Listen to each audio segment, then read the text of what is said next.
जय श्री राम, जय हनुमान।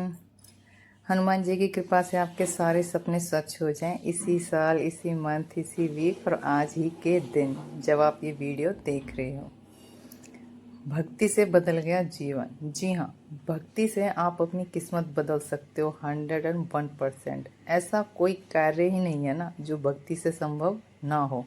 चाहे वो काम आपका गवर्नमेंट जॉब का है, शादी का है, घर का है, बच्चे का है, प्रॉपर्टी का है, कोई कोर्ट कचहरी में केस चल रहा है, मतलब कि कोई भी बड़े से बड़ा और मुश्किल से मुश्किल काम जो आपको लग रहा है ना कि ये नहीं हो रहा और ये नहीं हो सकता और इसको ये असंभव है, इसको कोई कर ही नहीं सकता, उस काम को भी आप भक्ति से कर सकते हो। आपने प्रेमानंद जी की बात सुनी होगी कि भक्ति से आप अपने भाग्य को भी बदल सकते हो। लोग कहते हैं ना कि भक्ति से कुछ नहीं होता है, बिल्कुल गलत। भक्ति से वो हर चीज़ आप पा सकते हो, प्राप्त कर सकते हो ना, जो आपको सपना है या जो आप चाहते हो कि आपको, आपके घर परिवार को वो चीज़ें मिलें। चाहे वो बड़ी से बड़ी गाड़ी हो, घर हो, बंगला हो, पैसा हो, धन दौलत, कुछ भी होए, मतलब कि A to Z जो इस दुनिया में है वो सब कुछ आप पा सकते हो भक्ति से। भक्ति के लिए ज़रूरी नहीं है कि आपको हनुमान चालीसा ही पढ़नी है, आपको राम नाम ही लिखना है। आप सिर्फ जाप करने से भी असंभव चीज़ को संभव कर सकते हो। जाप में आप कुछ भी बोल सकते हो। काम करते करते भी, जैसे आप किचन में खाना बना रहे हो तब भी आप जाप कर सकते हो। जय श्री राम, जय श्री राम, जय श्री राम, जय श्री राम, राधे राधे, राधे राधे, राधे राधे, ओम नमः शिवाय, ओम नमः शिवाय, ओम नमः शिवाय। जो भी मंत्र आपको ठीक लगे, जो भी आपके घर परिवार में लोग करते आए हैं, जो आपके ईष्ट हैं, कोई भी आप मंत्र बोल सकते हो। किसी भी भगवान का आप नाम बोल सकते हो, नारायण नारायण बोल सकते हो, मतलब कि जो आपको ठीक लगे। और आप देखोगे कि धीरे धीरे धीरे धीरे आपके सारे कार्य बिना कहे ही सिद्ध होते चले जाएंगे, पूरे होते चलेंगे। जो भी आपके सपने हैं वो धीरे धीरे करके सच होते चले जाएंगे। इतनी पावर है भक्ति के अंदर। भक्ति की शक्ति की ना कोई बराबरी ही नहीं कर सकता।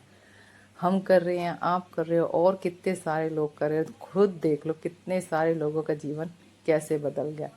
सबसे बड़ा एग्जाम्पल प्रेमानंद जी हमारे सामने, बागेश्वर बाबा हैं, और कितने सारे लोग हैं जिनके पास कुछ भी नहीं था। बिल्कुल एक तरह से कहा जाए कि 2 टाइम की रोटी भी नहीं थी, और आज उनके पास वो सब कुछ है। सुख शांति सुविधा तो है ही, प्लस प्रभु की कृपा है उनके ऊपर। और प्रेमानंद जी की तो बराबरी ही क्या की जाए। उनके बारे में तो बोलने के लिए मैं बहुत छोटी हूँ। वो तो साक्षात भगवान है। उनके दर्शन करने मात्र से ही लोगों की मनोकामना पूरी हो जाती है, विश पूरी हो जाती है। इतनी ज़्यादा कृपा है उनके ऊपर राधा रानी की। हम तो ये कहेंगे कि साक्षात राधा रानी का स्वरूप है वो। और ये ऐसे ही नहीं होता, इसके लिए आपको राम नाम जपो, चाहे राधे राधे जपो, चाहे कुछ भी करो, भक्ति से ही उन्होंने ये सब पाया है। इतना नेम फेम प्रसिद्धि सिद्धि सब कुछ उन्होंने भक्ति से पाया। जब वो पा सकते हैं तो हम क्यों नहीं पा सकते। वो भी एक आम इंसान थे और हम भी। लेकिन आज उनकी देखो मान्यता पूरे विश्व में। ऐसा कौन सा इंसान है जो प्रेमानंद जी को नहीं जानता है, बागेश्वर बाबा को नहीं जानता। और कितने बड़े बड़े साधु संत हैं। चाहे आप धन्ना जाट को नाम ले लो, या किसी भी प्रभु, किसी भी भक्त का नाम ले लो, प्रहलाद भक्त का नाम ले लो, ध्रुव भक्त का नाम ले लो, सब किस चीज़ से महान बने? भक्ति करके, पूजा पाठ करके, इतने सारे लोगों के लिए एग्जाम्पल बने। तो मेरा कहने का ये मतलब है कि आप चाहे छोटे हो, बड़े हो, 25 साल के हो, 10 साल के हो, 15 के हो, 50 के हो, 100 के हो, 80 के हो, किसी भी उम्र में आप भक्ति कर सकते हो। भक्ति के लिए कोई एज नहीं होती कि जैसे स्कूल जाने के लिए भी आपको बचपन से ही जाना होता है। जब आपको चीज़ें मिलनी शुरू हो जाएं, जब ये चीज़ें आपके साथ जुड़नी शुरू हो जाए, पूजा पाठ में आपका दिल लगने लग जाए, आप कीर्तन में जाने लगे, आप मंदिर में जाने लगे, गुरुद्वारे में जाने लगे, कहीं भी जहाँ पे आपको अच्छा लगे, आपको रिलैक्स फील होए, जहाँ पे लगे कि इससे अच्छी जगह, इससे बेस्ट जगह कोई है ही नहीं, तब सोचो प्रभु की कृपा हुई है आपके ऊपर। और उसी दिन से ही आपका जीवन चेंज होना शुरू हो जाएगा। और ये सारी चीज़ें भी पता है कब होती हैं? जब भगवान की कृपा हमारे ऊपर होती है तभी हम इन सब चीज़ों से जुड़ पाते हैं, पूजा पाठ से, भक्ति से। चाहे हम डेली हनुमान चालीसा पढ़ते हैं। और एक चीज़ और मैंने उनकी, प्रेमानंद जी की सुनी कि जो आप कर रहे हो ना वो प्लीज़ किसी को मत बताओ। अगर जब हनुमान चालीसा का पाठ कर रहे हो चुपचाप करो, गुप्त तरीके से, किसी को बताने की जरूरत नहीं है। मुझसे भी गलती हो चुकी है, मैं भी बता देती हूँ आप लोगों को कि आज मैंने इतनी बार पाठ किया, इतना किया, बट अब मैंने उनकी बात सुनी तो उसके बाद मैं तो बिल्कुल ही किसी को ऐसे बताने वाली नहीं हूँ कि मैं कितने पाठ हनुमान चालीसा के करती हूँ, कब क्या करती हूँ। मैंने कुछ किसी को नहीं बताना, और आप भी ये चीज़ ऐसे ही करना, क्योंकि कुछ चीज़ें ऐसी होती हैं ना जो हमें गुप्त तरीके से करनी होती है। जैसे हमें किसी को ये नहीं बताना हमें कितनी तनख्वाह मिलती है, हमें कितनी सैलरी मिलती है, उसी तरह से हमें किसी को ये भी नहीं बताना कि हम किस तरह से भक्ति कर रहे हैं, कितना पाठ कर रहे हैं, कितना नाम ले रहे हैं, कौन कौन सी साधना कर रहे हैं। क्योंकि जब हम बता देते हैं ना चीज़ें, फिर वो पूरी नहीं हो पाती हैं, इसलिए चुपचाप अपना आराम से करें।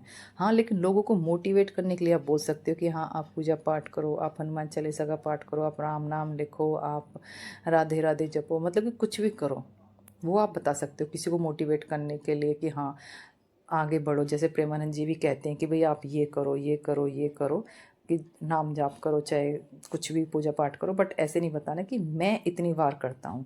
ये नहीं आपने किसी के साथ शेयर करना होता है, क्योंकि ऐसा कहा जाता है कि भोजन और भजन गुप्त तरीके से किया जाए ना, उतना अच्छा रहता है। जिस तरह से हम अपना पैसा किसी को नहीं बताते ना कि हमारे पास कितना पैसा है, उसी तरीके से हमें ये भी नहीं बताना चाहिए कि हम किस तरीके से भक्ति कर रहे हैं। और आप खुद देखोगे कि कैसे आपके जीवन की दिक्कत परेशानियां सारी धीरे धीरे करके दूर हो जाएंगी। भक्ति से आपको भगवान के दर्शन भी हो जाएंगे, प्रेमानंद जी महाराज की तरह, जैसे उनको दर्शन हुए हैं प्रभु के। ऐसी कृपा होती है भक्ति की। इससे आप कुछ भी पा सकते हो, कुछ भी प्राप्त कर सकते हैं। और जब आपको सही में भक्ति की प्राप्त हो जाएगी, आप उस चीज़ को पा लोगे ना, फिर आपकी सारी इच्छाएं ख़त्म हो जाती है कुछ भी पाने की, कि हमें ये चाहिए, गाड़ी चाहिए, घर चाहिए, बंगला चाहिए, पैसा चाहिए, नहीं। जब सिर्फ और सिर्फ हमें प्रभु चाहिए। इतनी ज़्यादा मान्यता है इन सब सारी चीज़ों की। जो आज आपके जीवन में दुख तकलीफ कष्ट हैं जो चल रहे हैं ना, ये नहीं रहेंगे। धीरे धीरे करके ये सारी चीज़ें ख़त्म होती चले जाएंगे। दुख सुख में बदल जाएगा, तकलीफ़ें खुशी में बदल जाएंगी। जब आप कंटिन्यू कोई भी चीज़ करते रहते हो, करते रहते हो, करते करते, वो कहावत नहीं सुनी आपने, करत करत अभ्यास के, हाँ वही वाली बात है। Try try again will be success. जब आप बार बार कोशिश करोगे, बार बार कोशिश करोगे, बार बार कोशिश करोगे, तो आपको चीज़ें मिलनी शुरू हो जाएंगी। और ऐसा नहीं है कि आप घर के काम छोड़ के मंदिर जाओ स्पेशल। आप घर में रह के भी अपना पूजा पाठ कर सकते हो। कुछ भी काम कर रहे हो, आप किचन में खाना बना रहे हो, बच्चों को पढ़ा रहे हो, या कपड़े प्रेस कर रहे हो, जो भी कर रहे हो ना, उसी के साथ साथ आप किसी भी भगवान के नाम का जाप करें। राधे राधे राधे राधे राधे राधे, नारायण नारायण, विष्णु विष्णु। मैंने तो खुद पूजित का नाम राधे रखा हुआ, मैं तो सारा दिन राधे राधे करती रहती हूँ। राधे नहा लो, राधे खा लो, राधे उठ जाओ, राधे पढ़ लो, राधे ये कर लो, राधे वो कर लो। जब से मैंने प्रेमानंद जी की बातें सुननी शुरू करी हैं, उनसे रेन हो रही है झमाझम झमाझम झमाझम। पूजित को जाना है स्कूल, वैन आने वाली है, इसकी वेट कर रहे हैं हम। फेस दिखाओ इधर, इसका मन नहीं है बिल्कुल भी, सोच रहा है बारिश में नहा लूँ, मेरी छुट्टी हो जाए है ना, यही सोच रहा है ना, बारिश में नहा लूँ। कल करेंगे इसकी छुट्टी, कल करवाएंगे, आज जाएगा स्कूल।